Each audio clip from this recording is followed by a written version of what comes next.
Good morning. Welcome to Off the Cuff. I'm Corey Knowles from the Daily Statesman this morning, here with David Shell from First State Bank and Trust, our co-host. How you doing, David? I'm doing good, Corey. Doing good. We've got a special guest this morning. We've got Mark Stidham here, City Administrator at Dexter, serving on a committee for the state right now. Yes, sir. Can you tell us a little about that, Mark? Yes, sir. Thank you, Corey and David, for asking me to come today. The Blue Ribbon Panel, I know a lot of people have probably seen it in the papers, and you guys have been doing some good coverage. The Senate, actually the Speaker of the House and the senators and all got together and formed this committee, and it consists of 21 people throughout the state of Missouri that have got to devise a program. Basically, the program with MoDOT's transportation needs is broke. Okay. And everybody knows that MoDOT has been going through the revamping stage. They consolidated the 10 district offices. They have now 8. And, you know, we were District 10, and now we're the Southeast District. So basically, Sikeston in our area here goes all the way to Kabul now, and then north, and all the way to Arkansas, Tennessee, and southern boundaries. So MoDOT has seen the need, basically, and so they've been in the revamping stage, consolidating districts, letting people go, Sure. you know, and different things. But what it amounts to is the motor fuel tax that when you and I go to the gas stations, right now, an average person will spend about $200 a year per car. Okay, that means every time I fill my vehicle up, that little bitty portion that's going to motor fuel tax, it contributes to about $200 per year. That's the same as what it was in 1992. And everybody says, well, how in the world can that be? Gas got up close to $5 a gallon. Back in 92, I think it was like $1.07 a gallon or something like that. A little different. Yeah. Yes, it is. But the thing about it is our tax, much like other stuff, it's based off of the gallons sold and not the price per gallon. So your gallons can go up to $10 a gallon, and there's no more taxes going to be applied to it. And like I mentioned, 1992, that's what we're living off of. Sure. So it's by the gallon and not by the dollar. That's correct. It's Okay. And the thing about it, since 1992, it peaked about 2004 to 2007. It took a peak, and that's been the highest point. The amount used since that time, it's been falling off. You know, back in 92, you were lucky if you got 15 miles per gallon. And most of those were cars and stuff. Very few, you know, the four-door pickups and the SUVs come along about that time and a little later. Big popular. Yeah. Yeah. But now, you know, most of your cars are compact. Even your smaller SUVs, 30 miles to a gallon. So, you know, they're being more energy efficient. Back in 92, there was no ethanol. And each time that happens, or electric cars, each time that happens, it's pulling away from the transportation needs. But you've got more vehicles on the road now than what you did in 92. Yeah, and sure. These heavy trucks and, you know, the trucking industry, 80,000-pound loads and stuff. There's some good numbers. I wanted to just to get an idea where the state ranks in motor fuel tax. Pardon my glasses. You know, state of Missouri gasoline tax rate is 17 cents a gallon. Washington is 37.5. The state of Washington. I mean, look there. We're number 44 out of 51. We are on the low end. Well, you know, we always talk about states like thinking about California and them as having really high gas, but even their tax is down around ours. That's They have California has a tax about like ours, but they tax so many other things too, you know, and the price for their gallons, their emission stuff, they've got a tax for their emissions to clean up the air. Right. I mean, you know, and we... There's more than just that out there. And then you look at our diesel rates, we're 41. I mean, and I'm not saying, and I don't want the public to think, well, I'm all for taxing because we're on the low end. Yeah. That's not the case. our roads, by the 2015, the money that we're getting from the Federal Highway Commission is going to be inadequate. We are not going to be able to maintain what we've got. The state of Missouri has so many more miles of highways than the other states. I mean, Sure. you know, it's the transportation system. We're the 7th largest in the U.S. Wow. Basically means that we've got 33,700 miles of highways. Major roads 6,000. It carries 80% of our traffic. Well, and you know, Missouri being the center of the country, you know, there's Yeah. a lot of through traffic. Yes. That's right. And Economic development's unreal. sure, You know. sure. I'm curious as to the equation on and figuring, you know, the gas tax. You know, is that how come that equation's not been adjusted or it's not it takes tiered? a vote of the people. Since 1992, since 1992 when that was established, the only thing that can change that due to the laws of Missouri, because of the Hancock Amendment, it takes a vote of the people to change that. It'd be just like you jumping out here and wanting to just raise everybody's taxes. Sure. It takes a local vote to do that. This particular thing, it would take a state vote, statewide. And that's one thing the panel is put together, whether it be a sales tax and stay away from motor fuel, and there would be some shady areas there about food, but if you do a sales tax, a lot of people feels that's the way to go. I mean, I've listened all over the state. Sure. So far, we have had every group that you can imagine, whether it be activists that want to clean up the air, and pardon my, when I say activists, that's not a negative term, but there are people that target cleaning up the air and they want us to go to all bikes or go to Yeah. walking, you know. And realistically, locally we could do that and we could save, but it'd be a little hard to go to St. Louis and Yeah. back in the time frame that our busy schedules make Yeah. us do. But we have heard everything over the country. We've heard some wonderful ideas. We've heard some things that will not work. And we've even heard, like, the one good thing about, one person brought a sales tax to the ballot. Just earlier, just a few minutes ago prior to us talking, we were talking about a county sales tax locally that happened. A lot of your municipalities, your cities, and a lot of your counties want to steer away from the sales tax issue because it pretty well binds them, where if they have any capital improvement projects or if they have anything coming up down the line, then we've taxed our people to death. If you put a sales tax on it, then they're pretty limited on what they can What pass. they can do. Sure. Yeah, what they can pass.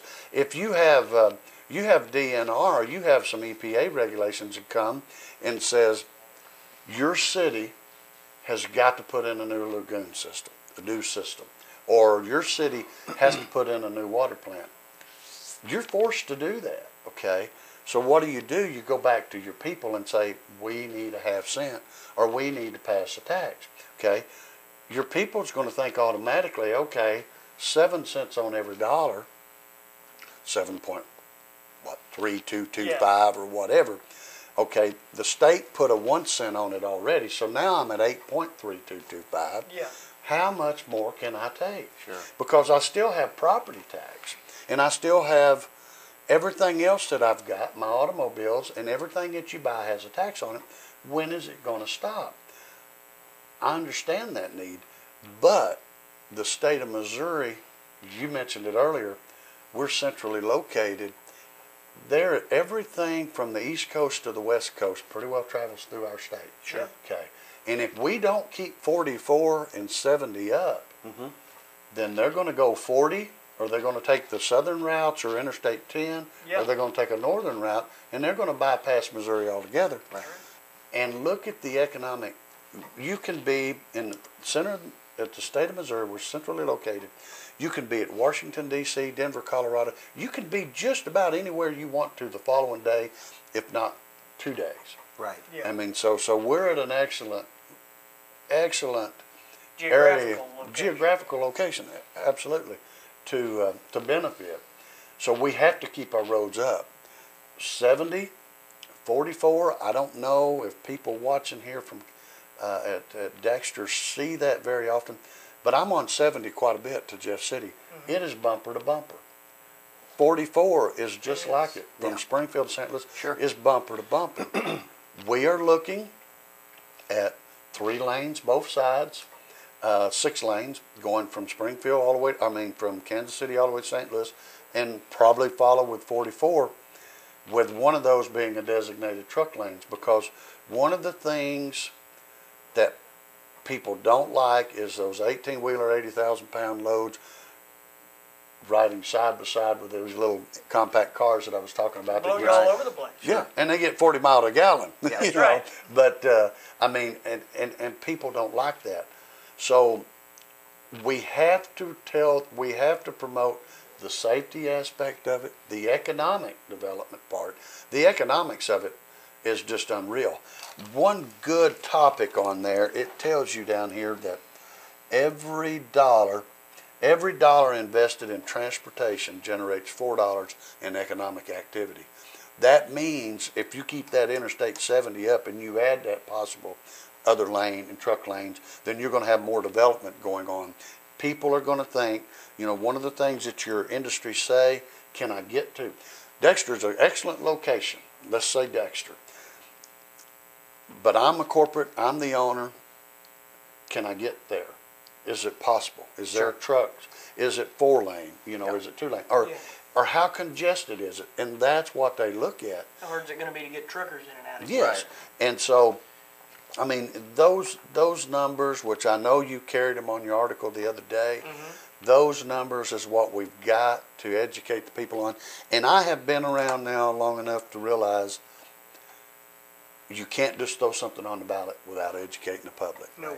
And that's what, and I'm not saying this, we're going to do a tax, we're going to do, when the committee's finished, and it's going to be well thought out, we're going to look at our state versus some of the other states, what some of the other states have done successfully and worked, and then we're going to work it on educating the public and trying to push across what needs to be done. Well, that is obviously that's an excellent selling point, for what we're trying to accomplish here. The panel of 21 that you're a part of, what kind of timeline, what's your deadline as far as trying to complete your survey, to see what we can do in Missouri? It won't happen this year, of course, on the ballot in November. It will probably be targeted, we're going to be meeting up until August, and then we're going to have some time that we've got to get together and gather information and stuff. It probably won't be presented to legislature, state of Missouri and everything until the next session, which will be after the first of the year. Sure. Targeting possibly 13 or 14 on the ballot. But, we do know enough that we do not want to throw a half-educated guess out here to the public. We want our facts. And I think that's what we found in the state of Missouri and everywhere. If you show somebody what they're getting, it's sort of like you when you go buy a car. Okay, if you're buying that car outside unseen and you're signing on that line, you think, well, you tell me that it'll get this mile a gallon. You told me it was blue, or you told me this. If you give the public something and show them what they're getting, the chances are it'll be a lot better. Sure. And they need to see the fatality rates on this. The fatalities have dropped in the state of Missouri. Now they're creeping back up a little bit. But those cables, these divider lines along highway, or along 55. The interstates, yes, they are saving lives. It's keeping people out of those other lanes. Safety, you can't put a price tag on safety. The interchanges, the potholes, all of that directly applies to safety aspect of it. But so the education point will be not only this is what you're going to get for your money that you and I are. When I first heard the number, I did not know that before I got on this committee that I only paid $200 a year motor fuel tax. I do tell you this, I'm on the road all the time. I know I spend more than $200 a month in fuel. Exactly. That's a week. I'll go to St. Louis. You know, I left the office at 8:30, went to Springfield for a 1 o'clock meeting, was back in at 8 o'clock that night. Now, I wouldn't have been able to do that 4 or 5 years ago when Highway 60 was 2-lane. I mean, you know, Sure. and so that not only saves me time, but look at the workers. If you're a trucker, you know, you can get to Dexter earlier or quicker than what you used to could, then they're saving money. These people running these route trucks, you know, it's saving them money with the better roads.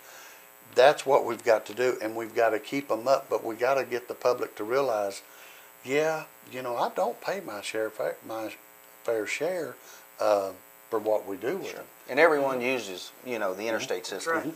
You know, and but as you said, you made a good point. You know, you have to show the people. Well, of course, we're the show me state, so you know, you'd like to think that you put a great proposal together and something that makes sense, and that we can get it passed. And you know, that's something when you go to looking at Missouri, and a lot of the stuff that I'm telling you, they can go online to MoDOT's website and find. Anyone can go to Missouri Transportation Facts, and it will tell you. And then there's some notes about the panel of what we're doing, the Blue Ribbon Committee panel. One thing different than the state that I covered the other day, when the state of Missouri, I think it was like 1959, and there's some history that you could go back and read. When the state of Missouri came in, they did a lot different than a lot of the other states. All these lettered highways, A, D, E, F, C, you know, all over.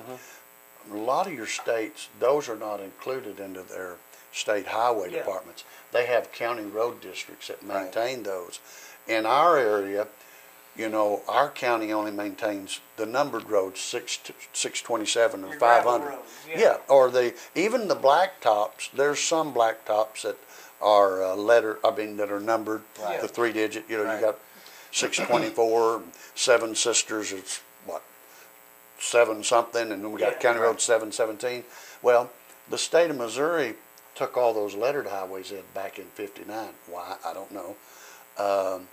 But so whenever you're saying that, and that's one reason we have so many more miles of highways, and we're the 7th largest in the nation, is because a lot of your states are not maintaining your letter highways. But your letter highways are important too. Look at kitty litter. The Purina. Sure. Why? You know that highway. That's a lettered highway, and it's needed. I mean, and you have a lot of your industries. You know, we're a farm community. Look at the amount of grain that is being transported from farms along these lettered highways. So they have to be, and they have to be maintained also. And you know, there was numbers that's brought on in this committee. Whenever you go to thinking about it, you and I think about the road side of it, the highway part of it. Keep in mind when we say transportation, we're also talking about the river ports. St. Louis, I think, has 46 river ports that use out of this pot. Their airports.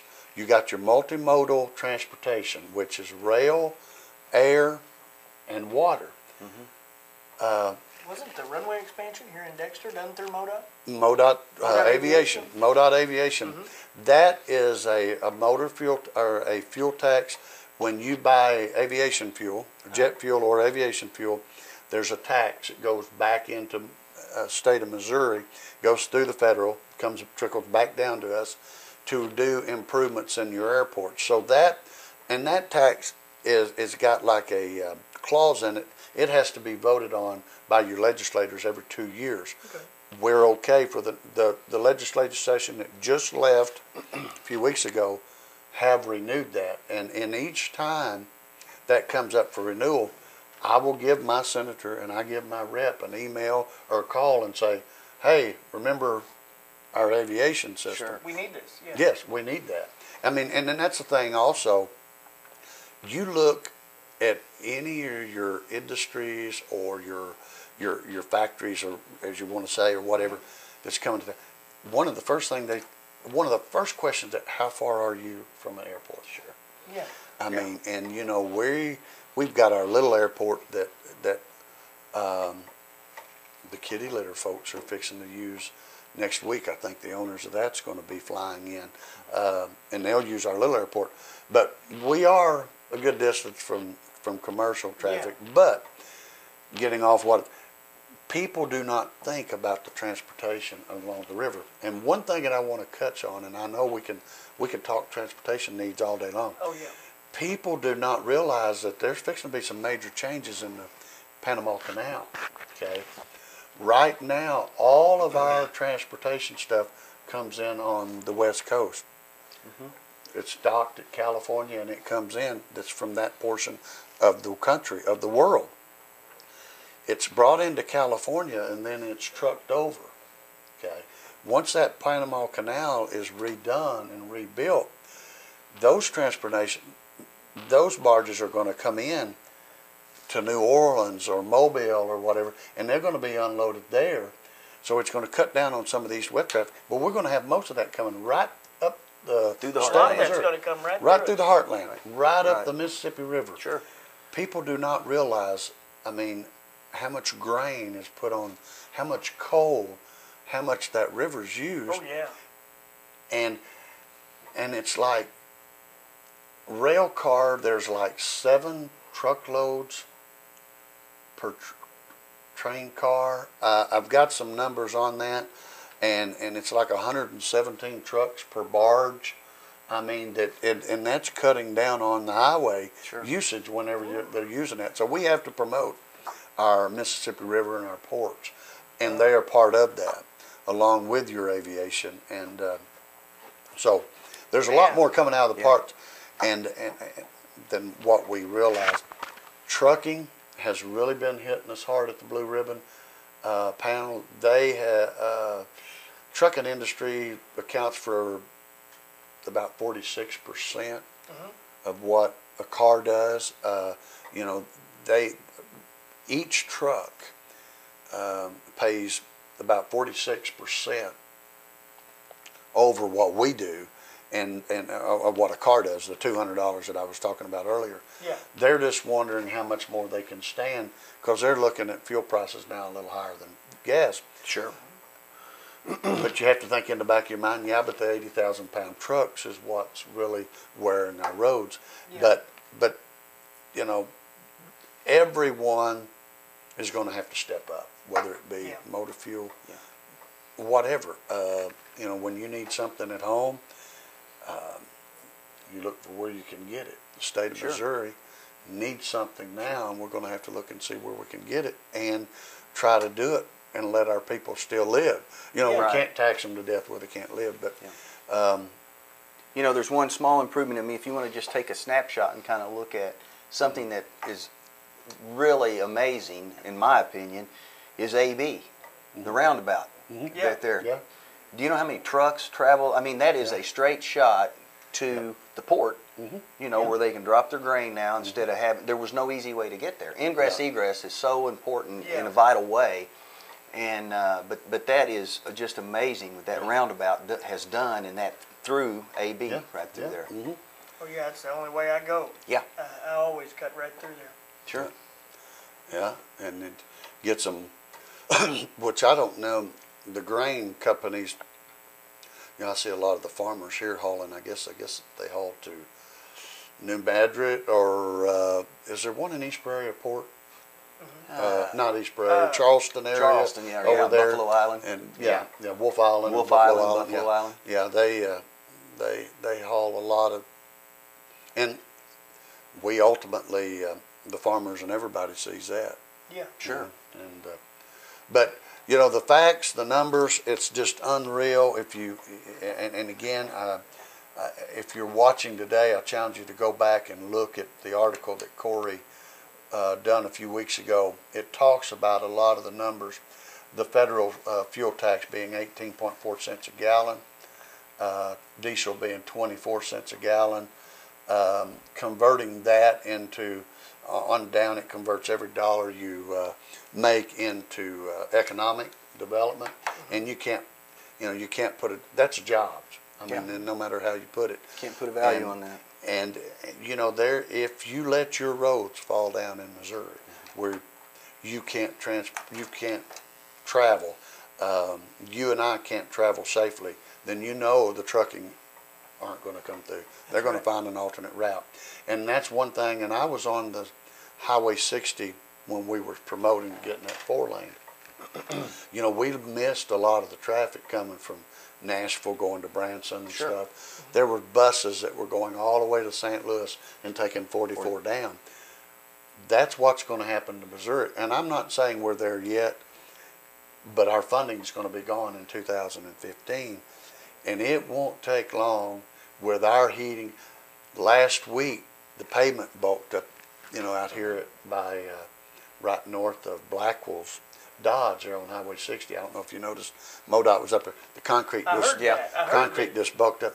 Southeast Missouri, with all the moisture you got in the ground, and with the heat, I mean, if we have to stay on top of it. It'll be something that you can get behind so quick that the state of Missouri get in the hole and they never could catch up. And that's another thing that I mentioned that we get mentioned to us a lot by the people that were around a few years ago working. They said MoDOT got a bad rap for a long time there. They weren't coming to the plate. They were not doing what they said they could do. And one good example of that, coming back from Springfield the other day, you see the MoDOT suck signs over in Van Buren. They've changed their image. MoDOT Transportation have changed their image. They have come forward. They have given us better roads and better bridges, and they've speeded up the time you can go to St. Louis and back. Speeded up what I was talking about earlier. So they have come to the plate. They have done what they promised. We're just going to have to, as a citizen of Missouri, give them the support of whatever. And I'm not saying what that will be yet. Whatever it's going to take to keep doing that. Yeah, whatever it takes to keep us going and keep us going forward. You know, I've always heard, and Dexter's always been positive that we're constantly moving forward. If you're not moving forward, then you're standing still or going backwards. That's right. And the world will pass you by. And, you know, we've got a lot of projects going on here in Dexter, and that's another thing that I have not mentioned at all. Keep in mind that the city of Dexter's motor fuel tax has not increased since '92. That's trickled down. What you see there that goes back to the state, the rest of it goes back to the local, which is us. Our motor fuel has not increased at all. And the cost of asphalt now versus 10 years ago, we're going about a third as far as what we did. And whatever we come up with, we're hoping the counties and the municipalities can piggyback with that and just go right on. If we don't, then your residential streets and your county roads are going to begin to fail. They'll begin to fail too. Yeah. Well, Mark, I appreciate you coming in today. I appreciate your time. I hope Mark, everybody. thank you so much. I hope everybody will watch over the next 4 or 5 months, see what transpires, and step up. And you know, who knows? Once we go to campaigning on this and working on it, we're going to have to educate the people, and we're going to rely on newspaper and communications and news to get it out there to the public. Yeah. Well, it's an extremely important issue. I know. And I will keep you updated on our findings and everything that we find in the months to come. Whenever it gets to that point, maybe we'll bring you back in and talk about it again. And maybe, you know, there'll be some coverage there at our meeting on the 29th of June. And then our local people can begin to see more and more of what the committees are challenging and what they're up against. It's not just wave your magic wand and it gets done. That's you right. know. That's right. And the bad thing about it, when you say tax, you're going to upset someone. Oh, yeah, it always does. Sometimes things have to happen. Yep. That's right. I do appreciate you laying this out for us today, though. That's really interesting, and I think it's good information for people to know. Sure, it is. Well, I'm Corey Knowles. I appreciate you watching, and here with David Shell and Mark Stidham today. Thank you guys for being here. Thank you guys for letting me come. Yes, sir. It was interesting. We'll see you back.